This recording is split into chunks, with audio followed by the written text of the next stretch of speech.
నమస్కారం అండి. Welcome to our channel. Rani గారి చేతి వంటకి స్వాగతం అండి. ఈరోజు నేను మీకు చూపించే రెసిపీ ఎగ్ ఫ్రైడ్ రైస్ అండి. ఒక బాబు దాని కామెంట్ రూపంలో ఎగ్ ఫ్రైడ్ రైస్ చేసి చూపించమని చెప్పాడండి. అందుకని అతని కోసమని ఈరోజు నేను ఎగ్ ఫ్రైడ్ రైస్ చేశానండి. మీరు కూడా ఈ విధంగా చేసి చూడండి. నా ఛానల్ని అందరూ చూస్తున్నారు, లైక్ చేయడం లేదండి. లైక్ చేసుకోండి, సబ్స్క్రైబ్ చేసుకోండి. ఎగ్ ఫ్రైడ్ రైస్కి కావాల్సిన పదార్థాలు: కోడిగుడ్లు, క్యాప్సికం, పచ్చిమిరపకాయలు, ఎర్రగడ్డలు, తెల్లగడ్డలు, అల్లం, జీలకర్ర, మిరియాలు, సాల్ట్, ధనియాల పొడి, కారం, పసుపు, ఆయిల్, చెక్క లవంగాలు, కరివేపాకు, కొత్తిమీర. పెనం వేడెక్కాలండి. ఆయిల్ వేసుకోవాలి. 2 టేబుల్ స్పూన్ల ఆయిల్ వేడెక్కిందండి. 4 కోడిగుడ్లు ఇలా కలుపుకోవాలి.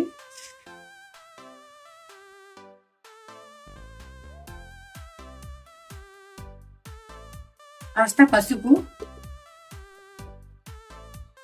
సాల్ట్. వెంటనే కలపకూడదండి, నుజ్జు అయిపోతుంది వెంటనే కలపెడితే.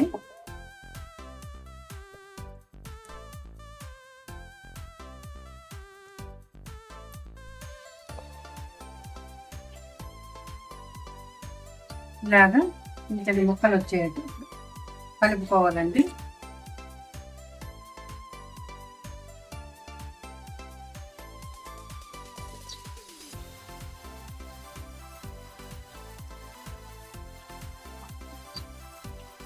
ఇలా ముక్కలుగా కట్ చేసుకోవాలి. ఎగ్ రైస్కి ఎగ్ బాగా కనిపించాలండి.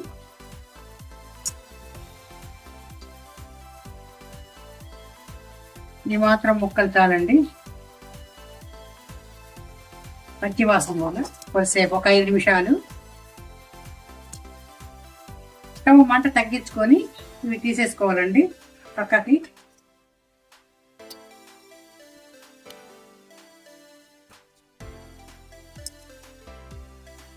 స్టవ్ మంట పెద్దది పెట్టి 2 స్పూన్ల ఆయిల్ వేసుకోవాలండి. ఆయిల్ వేడెక్కిందండి. క్యాప్సికం చిన్న ముక్కలు తరుపుకోవాలి ఇలాగా.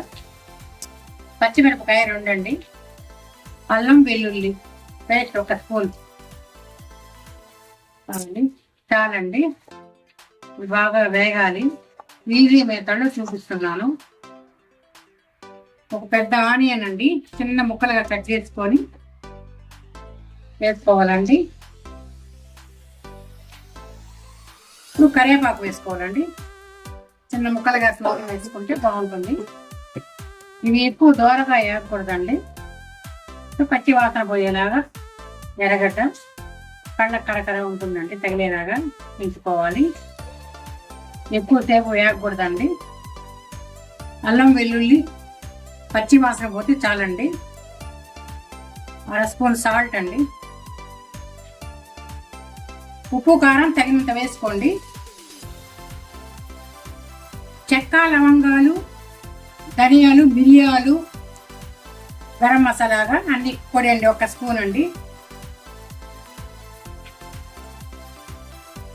1 స్పూన్ చాలండి. మీ రైస్ని బట్టి వేసుకోండి. ఇప్పుడు అన్నం వేసుకోండి పొడి పొడిగా. ఇప్పుడు ఈ కోడిగుడ్లు వేయాలండి.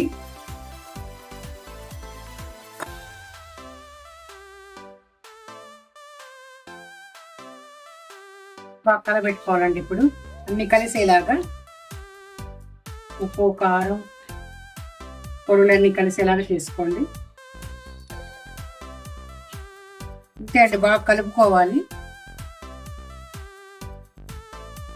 చాలా బాగుంటుందండి, చాలా ఈజీ. పిల్లలకు కూడా బాక్స్ పెట్టి పంపించవచ్చు, ఇష్టంగా తింటారు. ఫైనల్గా మిరియాల పొడి అండి, తగినంత మిరియాల పొడి కలుపుకోవడమేనండి. అయిపోయింది. ఇప్పుడు ఫైనల్గా కొత్తిమీర వేసేసుకోవడమే అండి. ఎగ్ రైస్ రెడీ అయిపోయిందండి.